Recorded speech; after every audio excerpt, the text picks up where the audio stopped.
Part 2. Round 2. Ding, ding. So just to give a little recap here, the signs of Jesus Christ point to the depth of his identity. That indeed he is a man, but he is not merely a man. He is the eternal Son of God. That he shares in the divine nature, a full partaker of the divine nature. And he gives us a glimpse of that through these signs. These signs are a big deal for us because these signs allow us to take steps in faith. And as we take steps in faith, or as we enter into faith, then it's like opening a door for letting this divine life flow right into us. An indwelling of divine life. Right there. You're a little house of God. Jesus is inside you. So that's going to be kind of my theme here for this part 2. Jesus is pointing us to believing in him. And it's a big deal to believe in him because when we believe in him, when we have faith, that's when Jesus dwells within us. That's the opening for him to come inside. This is the next level of encounter. The signs are the initial encounter. The initial encounter.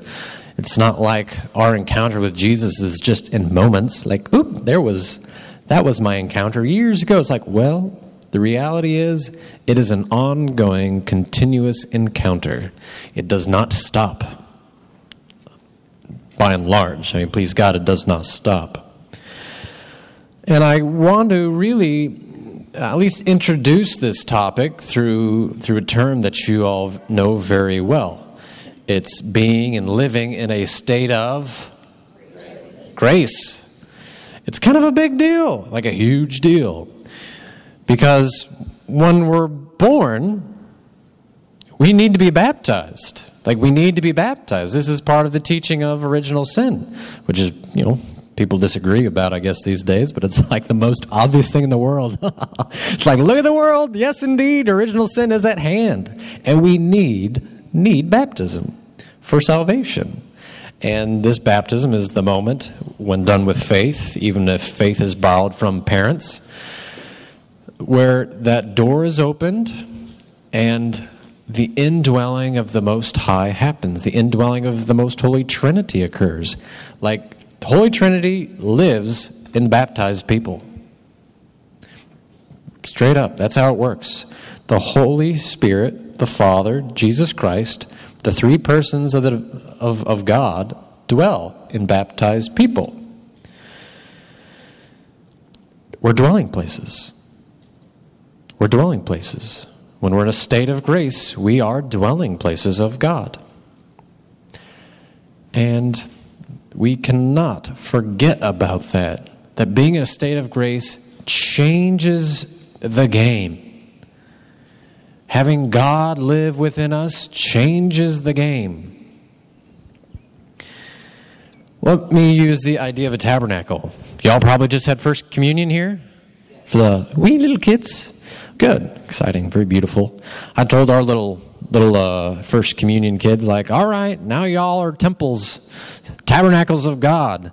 You got Jesus right inside you. That probably means that we ought to find you a little red candle, a little sanctuary lamp, because you're a tabernacle. You're walking around with God inside you. But the reality that I'm wanting to tell you today is that God dwells in all of us who are in a state of grace. It is not just a moment of encounter, but it is a continuous encounter. It's not like God just comes and touches us on our head on occasion. It's God resting his hand on our head in love and mercy and dwells within us. It is a continuous thing, the presence of God. I like the term contact with God. We are in contact with God. Encounter, I think, is highly appropriate, but at the same hand, there's the risk of thinking it's a moment and encounter, but it's a lifelong encounter, as opposed to like, oh, well, that was a fun little encounter I had at the grocery store when I bumped into Bob, and we had a nice little conversation. Well, no, not that kind of encounter. It is ongoing, continuous encounter. So the tabernacle is, it comes from the Jewish tradition. And when the people escaped from Egypt, hallelujah, freedom, there they go. They're marching into the promised land. Wait, time out. They did not march into the promised land after they escaped Egypt. How long were they? 40 years of wandering around in an oasis? No, in a desert. And was God with them? Yes, very clearly so.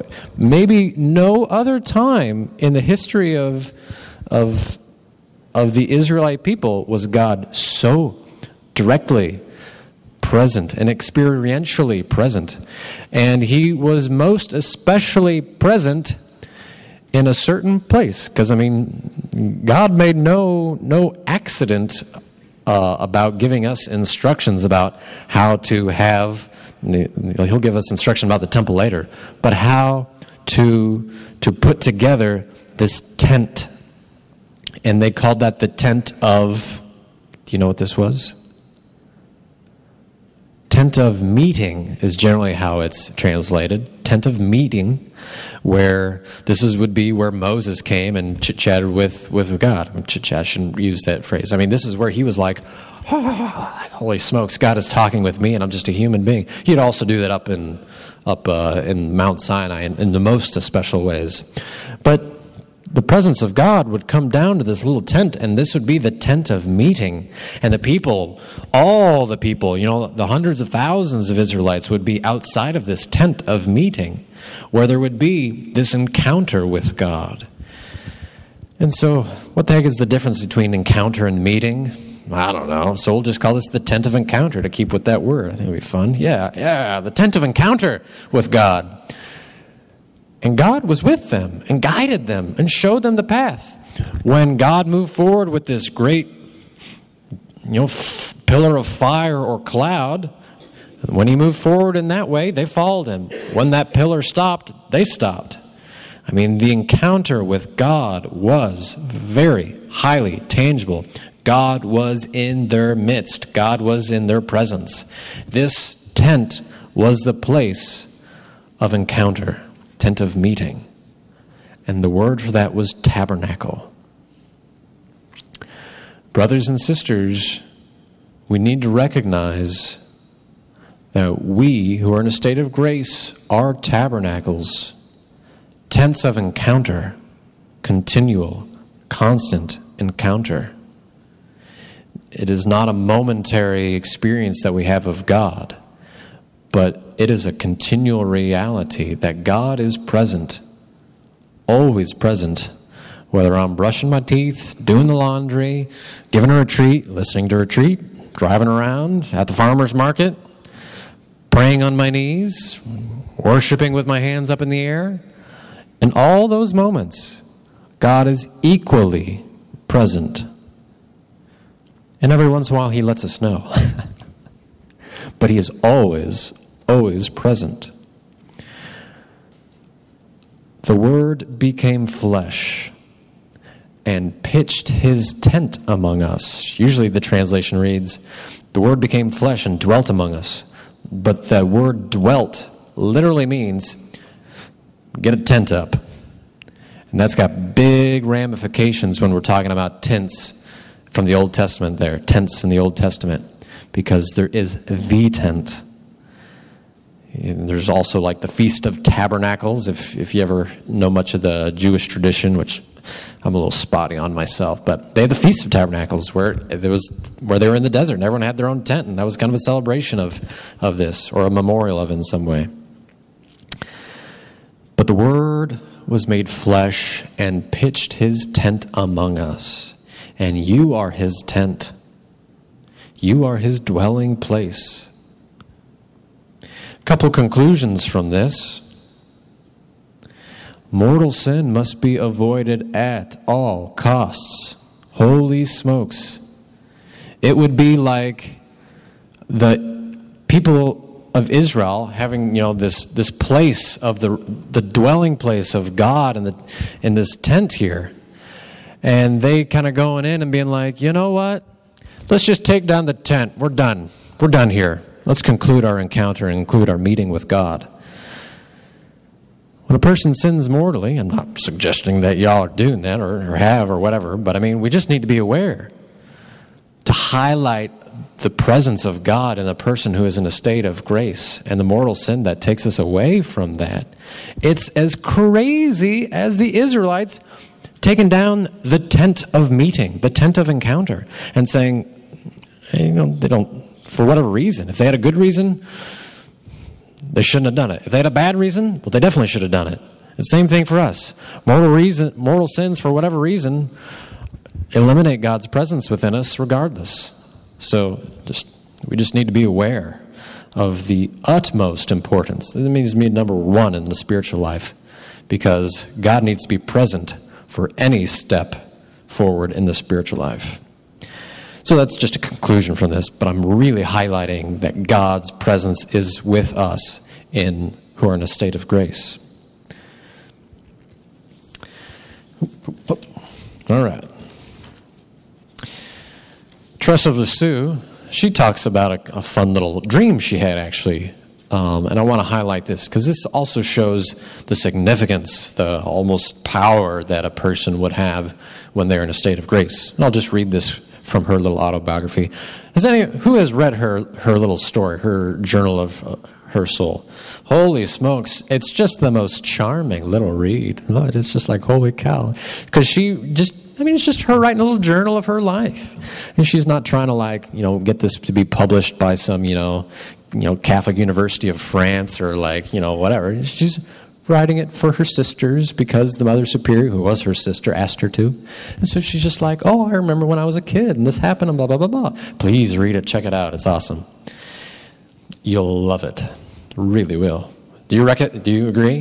Did you love it? Yes. She says, I dreamed one night, I believe she was a little girl at this time. I dreamed one night I went to take a walk all alone in the garden. I stopped, seized with fright.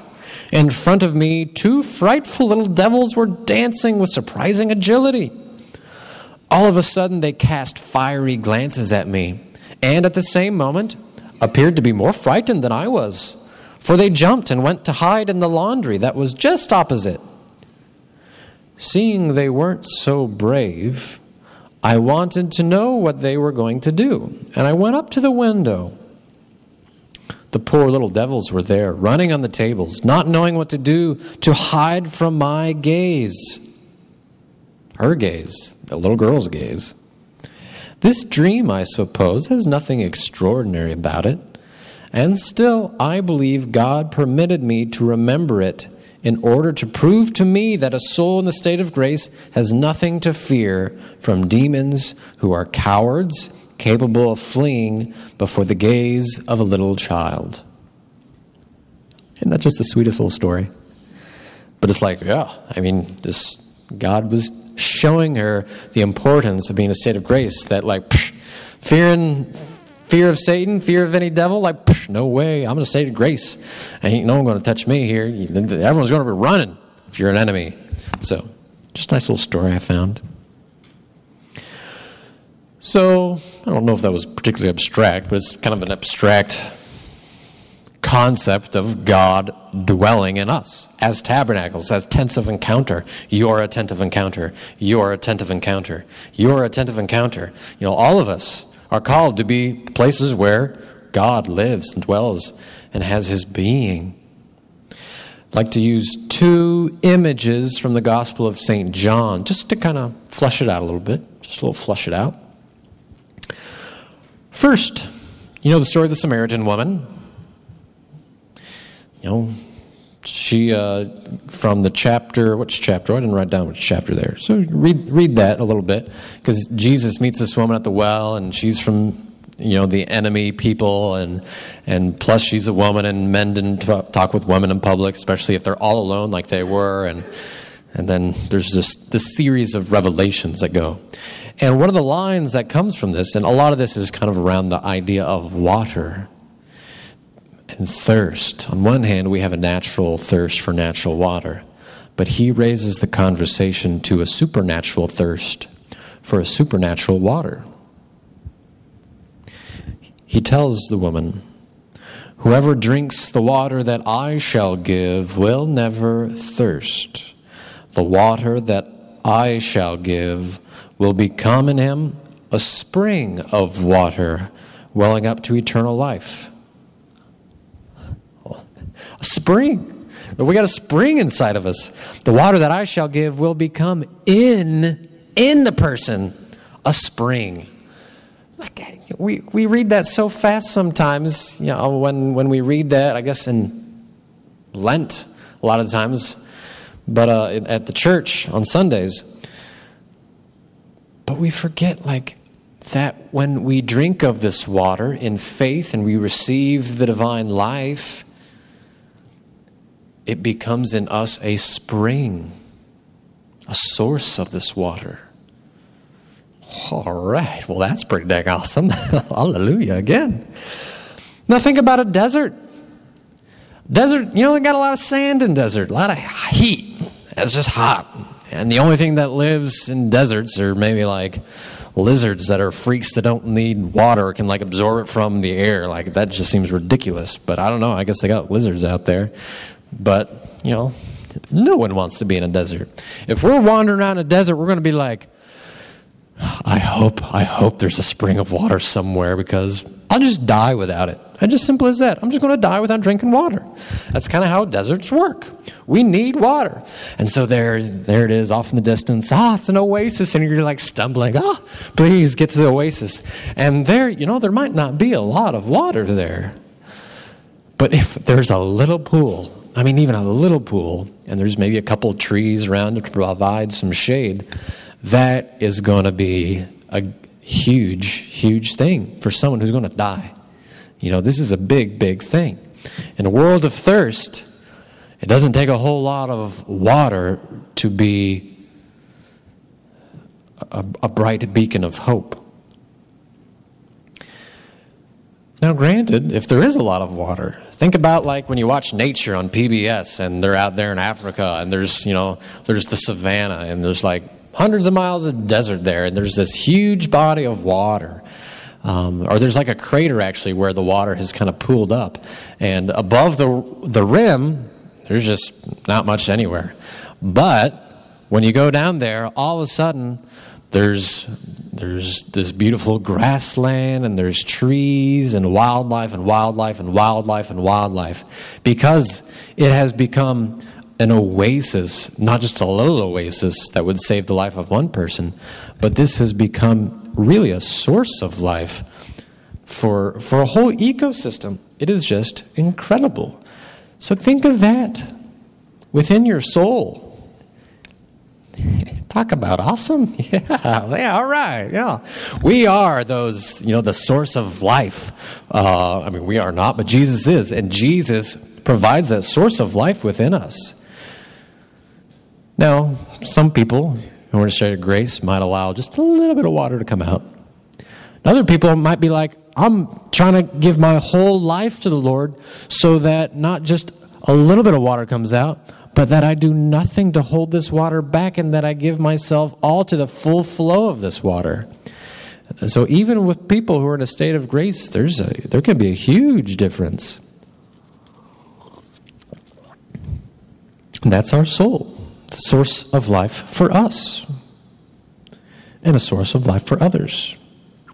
And this water becomes a place of encounter, and it's a constant flow of encounter and of life and of love. The next image I want to draw on is from the 15th chapter of John, the vine and the branches. Abide in me, and I in you. As the branch cannot bear fruit of itself unless it abides in the vine, so neither can you unless you abide in me. I am the vine, you are the branches. He who abides in me and I in him bears much fruit. For apart from me you can do nothing. If anyone does not abide in me, he is thrown away as a branch and dries up, and they gather them and cast them into the fire, and they are burnt. It's like, oof, yikes, don't want to be one of those branches. But this is the source, the source of unity is Jesus. Is Jesus. So vines are beautiful, right? What is a favorite vine of yours? Anyone got any vines at their house that you intentionally planted there? What do you got? Ivy. Ivy. Well, it's very beautiful. Beautiful leaves, that deep green. Clementa, no? Clementa.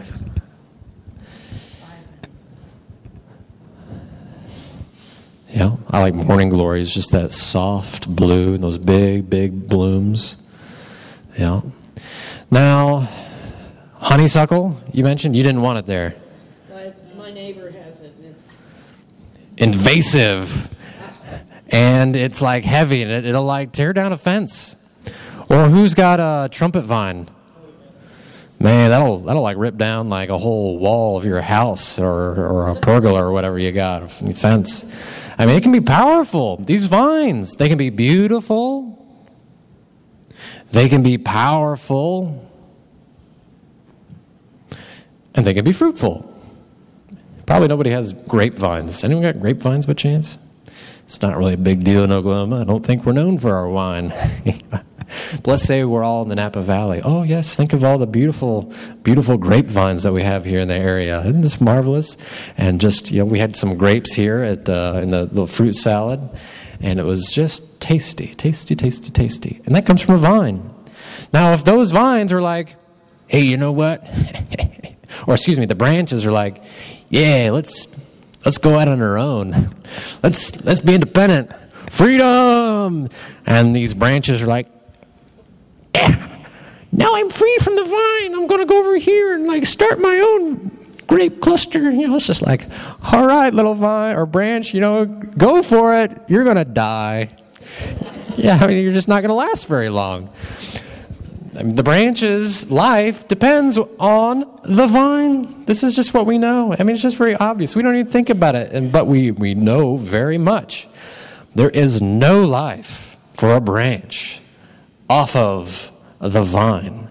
It's a quick death for that branch. Bummer. Don't be that branch. Don't be that, because there's not going to be any flowers. There's not going to be any fruit. It's even if it's a trumpet vine, it ain't going to get very far. It's just going to fall off. Even though the vine itself is going to be going strong, but the branch it ain't got anything going for it. So I want to highlight that there's this constant contact of branch and vine. It's a constant contact. It is a oneness that does not waver.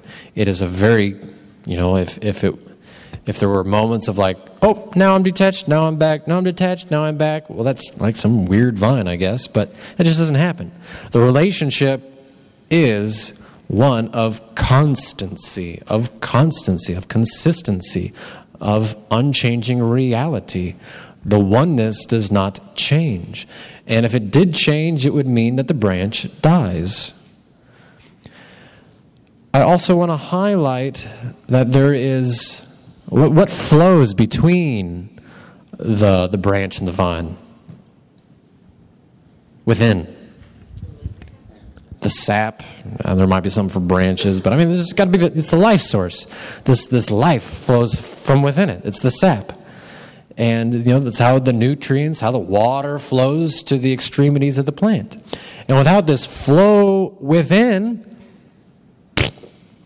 well, even if it's attached, it ain't going to live. There has to be the flow. There has to be this flow of life. This life-giving sap. And for us, that's a big deal. The sign is the initial encounter. But at the same hand, and then we receive this faith from God. Faith is a gift. And that faith, again, opens that door. It's like the branch attaching to the vine. and allows this inflow from the vine into the branch, from God into us, bringing the divine water into our own hearts, as if there was a spring within us of this divine beauty and glory and love and life. So it's kind of a lot of different themes there going on, but just this oneness and this life source, and that we have this ongoing encounter with life, and this life flows from within us, that we are a spring, that we are a source of this. And this sap, this life blood, is love. Now to make it a little bit more practical here, because this is kind of just being like, okay, Father Sean, I get it. God is within us, and we need that. The faith opens the door to God's flow of life within us. That God, I'm a little tabernacle. I need to have a little red candle always beside me. Absolutely, please. Know of your constant encounter with God. But also know of what it practically means. God is love, and he who lives in God lives in love. Oh, I got that backwards, rats. God is love, and he who lives in God, he who lives in love lives in God and God in him. Oh, I got all mixed up there, but I think you get it. If God is living in us, love is living in us. And if we live in God, then we got to be living in love. We have to be living with this love, because God is love. He flows through us, not in like a fake nature of his and kind of a pretend thing, but in his reality. And his reality is love. It's not like God is not love. That's weird. His reality is love. And if he is to be in a human being like you and me, it will only be in love. And for us, that will have significance for our decisions and for our actions. If we love one another, St. John says, and this is from his first letter, God is love, and the one who lives in love lives in God and God in him. But he also says in that same letter, if we love one another, God abides in us. It is a pure gift, this gift of his love dwelling within us. When we love our neighbors with Christian love, we don't say that we do nice things. We don't say that it's a natural virtue of love. What kind of virtue do we say charity is? Supernatural, theological. Yes, it is God's love that we love with. We don't love with a human love. We live with a divine love. That's pretty dang awesome.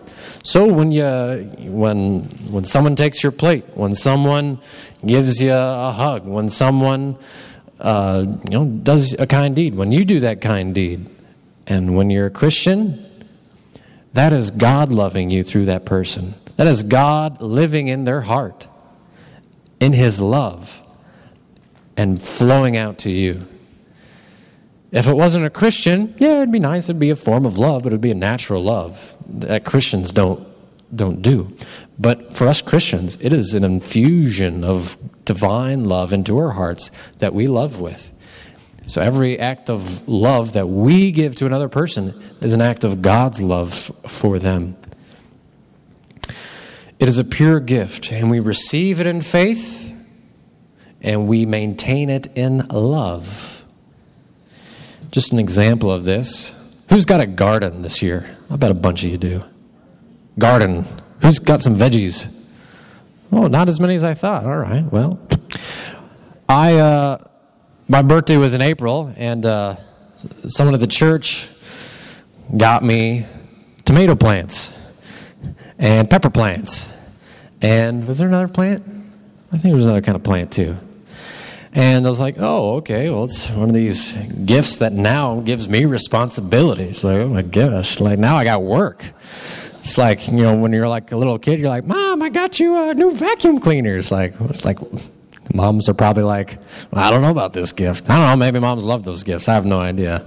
But for me, it's just like, well, you got me a gift, and now I got to do some work. Didn't really plan on this here. But, so the first thing that a person needs to do is receive the gift. We receive the gift from God.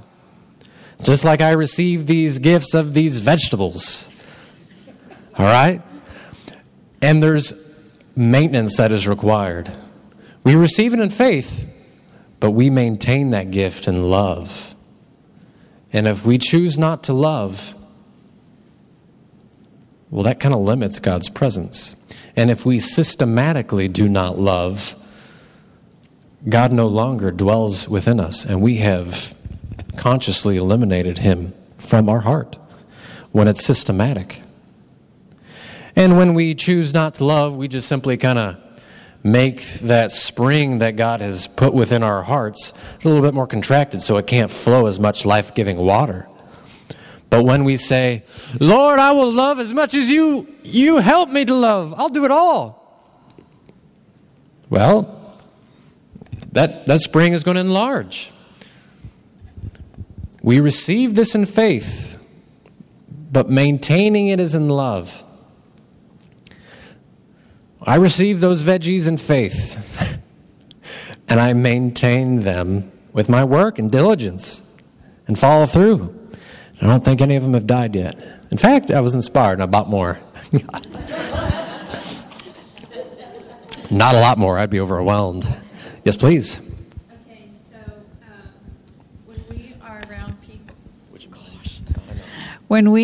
around people, whose actions are not very pleasing, likable, they're difficult, give us some tools that we can use to show them God's love. Good one. The tool that I would recommend are your knees. I don't know. But God's love is the greatest gift. There can be no greater gift than his love. And if it's not a gift from God, it's just not going to happen. And you know all the parables of the woman whose court case went before the judge who was corrupt. Well, Jesus says she kept bringing forth her case. Rule in my favor, rule in my favor, rule in my favor, rule in my favor, rule in my favor. And the judge is finally like, fine, there you go. Just take your justice and get out of here. Or the guy who comes in the middle of the night, looking for bread for a neighbor who came, or for a visitor who came. And the guy's like, no, man, I'm asleep. My whole family's snoozing here. Leave me alone. He keeps knocking and knocking and knocking and knocking and knocking and knocking and knocking. And finally, he's like, okay, I'll get out of bed, get what you want, and get out of here. Sometimes we need to pray like a bazillion times every day for these resources to keep on moving. Because the reality is, our natural resources, there's no counselor or therapist in the world that can get us over certain humps. There is no advice from a friend that can just be the game changer. There is no book that you can read that is the perfect self-help that will let you enter into the perfect paradise of his love. The love that I preach to you is gift of God. We need to maintain it with our efforts. But so much of our efforts need to be on our knees and begging and begging and begging, because our resources just get us to a wall, and it is a wall that is unscalable. But when we keep on knocking at that wall and that door to get to the other side, he will hear us with our perseverance.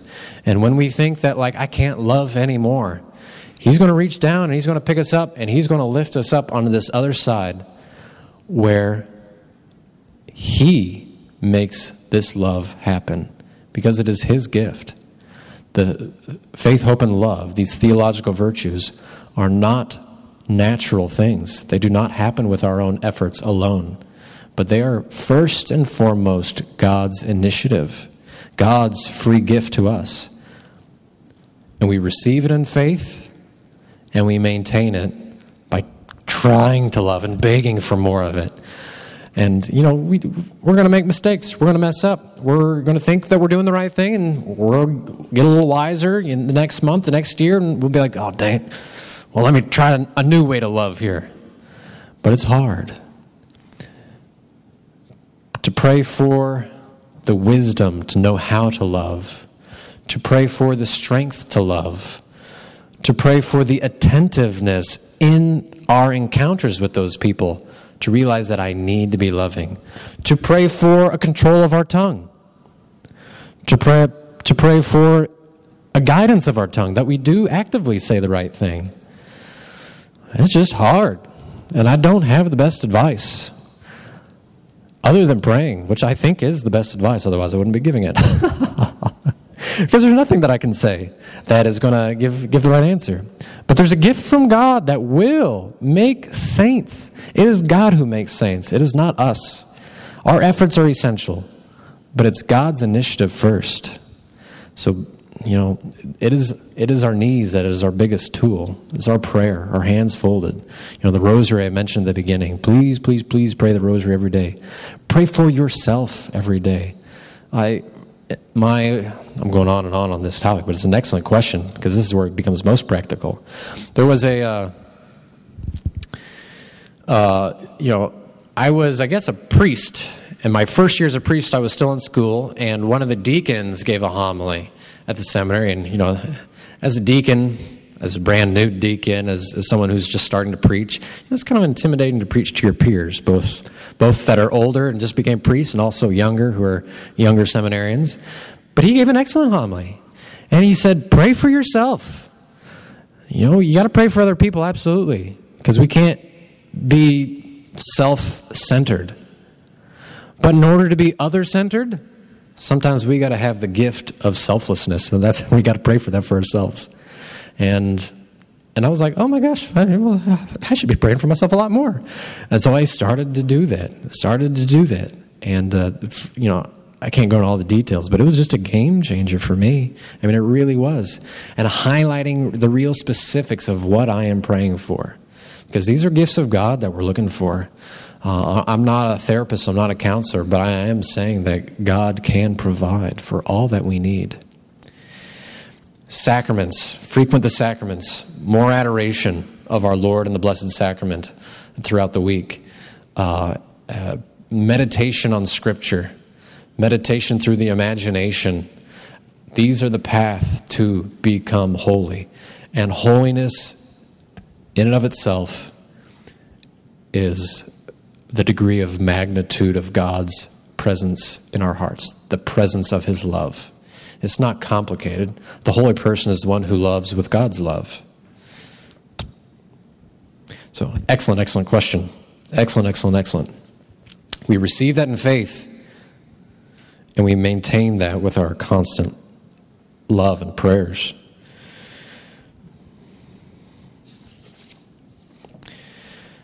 So just to summarize here, and then we'll take another break.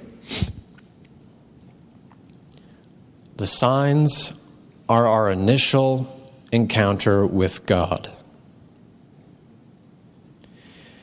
The second thing is that with us entering into faith, it's like opening the door to being tabernacles, temples of meeting, a tent of meeting, tent of encounter.